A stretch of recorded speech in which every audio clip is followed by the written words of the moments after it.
There's things he's done that I can never forgive him for, and yet I will do anything for him. As much as he's done for me in basketball, a part of me think he's hindered me in my career. It's ridiculous. It's utter ridiculous. And you know what's shocking? Because Draymond has such he has such a high IQ. That's a big part of his game is how smart of a basketball player he is. So it bewilders me that he even thinks like this. Austin Rivers received the biggest bailout in NBA history, in world history, U.S. history. Received the biggest bailout in U.S. history when his dad gave him $42 million. Draymond, you're the backpack jump shooter. You're the guy that everyone leaves open. No one guards you. There are hours and hours and hours of film of just you being left wide open. In fact, anybody can just YouTube or Google or watch any Draymond game ever, and he's open all game.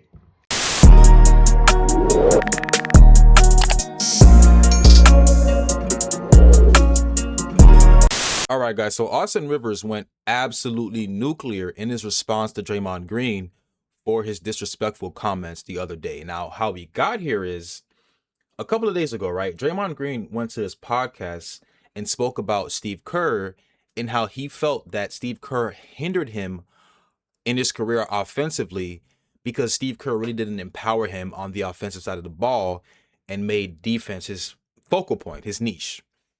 Now, Austin Rivers obviously took wind of Draymond's comments, as well as other people, of course, and he responded on the Dan Patrick show, and he spoke about how he was confused, basically. He said Draymond has such a high IQ, that's part of his game, and he basically he didn't understand why Draymond Green would say something like that. And we're going to play all the clips, okay? So just to kick this off, though, we're going to play Draymond Green's initial comments on Steve Kerr. And yet he's such a unique person. There's things he's done that I can never forgive him for, and yet I will do anything for him. When you spend 14 years with someone, when you've had the runs that we've had, playing the role that I've had to play and being who I've had to be, some things like that are going to happen. Everything hasn't just been one way. You know, it hasn't just been like, oh man, Draymond did this, Steve's mad. I don't take that any way at all. You know, speaking of this December thing, you know, I spoke to him after that and it was like, I don't think you like me. I don't think you've ever liked me, if I'm honest. Like, he cried. Like, really? However, what he's meant to me in my life, what he's taught me in my life, I was just telling him in our exit interview, the things that he's taught me about being a winner, I'm not sure where else I could have got that. I played for Tom Izzo, and Steve just took that to a completely different level, and especially showing me things about this level and winning. Like, I could never repay him for that. It's so important to who I've become. As much as he's done for me in basketball, a part of me think he's hindered me in my career and what I could have become. You know, when KD came from 2016 on, I have not had a play in our playbook. Not a single play that we run for me in our playbook. Since 2016. But if you're going to take one gripe and not be able to move past it for all the other things, then you're shallow as a person. That says more about you as a person than it does about Steve or whoever else in that instant. You got to take the good with the bad, man. So he said that, right? And there was a widespread reaction. Now, my initial reaction to this was, Draymond, bro.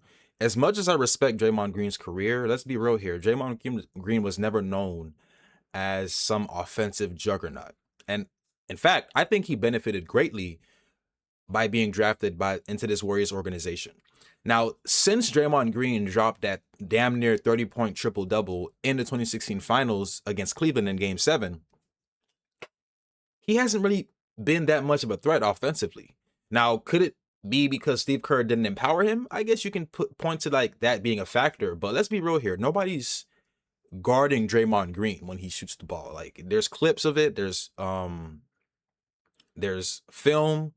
Nobody is afraid of Draymond Green on the offensive side of the ball. Now, defensively, he's very, very, very good. Now, moving on, though. So, Austin Rivers obviously took wind of this comments, and just like everybody else, he commented on Draymond Green's comments on the Dan Patrick show. So check this out. I'll leave you with this. Draymond Green on his podcast had this to say about his head coach, Steve Kerr. Oh, man, I knew this was coming. As much as he's done for me in basketball, a part of me think he's hindered me in my career and what I could have become. You know, when KD came from 2016 on, I have not had a play in our playbook. Not a single play that we run for me in our playbook. since 2016. But if you're going to take one gripe and not be able to move past it for all the other things, then you're shallow as a person. That says more about you as a person than it does about Steve or whoever else in that instant. You got to take the good with the bad, man. Can he be right in both cases that he wasn't featured at all? But, I mean, how do you feature Draymond Green if feature him doing what? I don't know. Feature him doing what? I'm trying to be fair to the context of this. It's ridiculous. It's ridiculous. It's utter ridiculous. And you know what's shocking? Because Draymond has such a basketball, he has such a high IQ. That's a big part of his game is how smart of a basketball player he is. So it bewilders me that he even thinks like this, because it's like, Draymond, them taking a chance on you and them playing you and Steve putting you at the forefront of that offense, making you be the point forward and kind of the, letting you allow you to have that voice and the freedom to have your, whether it's a spasms or when he loses it, or to be the emotional leader of that team. Steve let him be who he was. So to hear he was hindered, especially Draymond's never been an offensive score juggernaut. He's left open 80% of the game. No one guards him. And because he's such a high IQ player, he's been able to take that and be a free screener for Steph, Clay. He's been this enforcer. He does all these things defensively to dominate. I don't know what way he was hindered and why they would ever draw up plays for you to score. You were never a scorer. In fact, the teams would have loved it. If you were shooting, it'd be much better than Steph not, or Clay or Kevin not. It's just ludicrous. I don't even know where he got this from. If Draymond was on another team in the NBA, I don't know what his career would have looked like. He wouldn't be a Hall of Famer. No. And that's not a slight to Draymond, because he is in the Hall of Fame. So it's like, take the fact that the guy that helped you get there is the guy you're saying hindered you. I don't understand I don't get it. All right. And I love Dre. I love his competitive. All right, so I'm gonna stop it there. Now, Austin Rivers spoke straight facts. There's nothing in this clip that Austin Rivers said that I felt like Draymond should have took offensively. Right? And Draymond even said it himself. He benefited from being drafted in the Warriors organization. And I always say this to people that I talk basketball with. The NBA is all about situations. The right situation can be the difference from you being a Hall of Famer or just some guy who was in the NBA. And I think Draymond Green is a huge beneficiary of being a part of a Warriors organization that has won multiple chips and is looked at as one of the greatest organizations to date, right? Now, Draymond Green obviously had to respond. So let's play his response. 2 years? I know that that's the case. I'm still with my first team. He was gone from his first team in 2 years. And so I just like, sometimes you just should like not say something, like always isn't a time to, everything isn't something you should speak on. And I don't think that was really one for Austin Rivers to be bewildered about and like say it's ridiculous, because like the guy received the biggest bailout in U.S. history prior to President Trump bailing out the airlines when they needed it. Austin Rivers received the biggest bailout in NBA history, in world history, in U.S. history. Received the biggest bailout in U.S. history when his dad gave him $42 million. And I tip my hat to Doc. I pray that one day, it won't be $42 million then because NBA has gone up so much. But I pray that I can give DJ $200 million or give Deuce $250 million. I pray that I can do that one. Now, my response to Draymond is this. Let's say you're able to put your kids in the position that you said Doc Rivers put his son in. Will you be okay with people telling your son that they got the biggest bailout because their father, gave them the money? You see, what Draymond is showing here is that he's extremely emotional. He didn't attack the argument. In my opinion, he didn't say anything of credence to what Austin Rivers said. It's just insult after insult after insult. But the real question is, Draymond, did Austin Rivers lie? Did he lie? Well, let's see. We're going to play lastly for this video, guys. I appreciate you guys for staying this long. Here's Austin Rivers' response to Draymond Green. I think he posted this yesterday. Let's get it. Come on, Draymond. This is ridiculous. Seriously. Ridiculous. But you know what? I'm going to address it because you crossed the line and you are mad disrespectful for whatever reason. You've been around too long. We both were drafted in the same class. The fact that you don't have the wherewithal to do your due diligence and actually understand I was being highly complimentary of you on the Dan Patrick Show.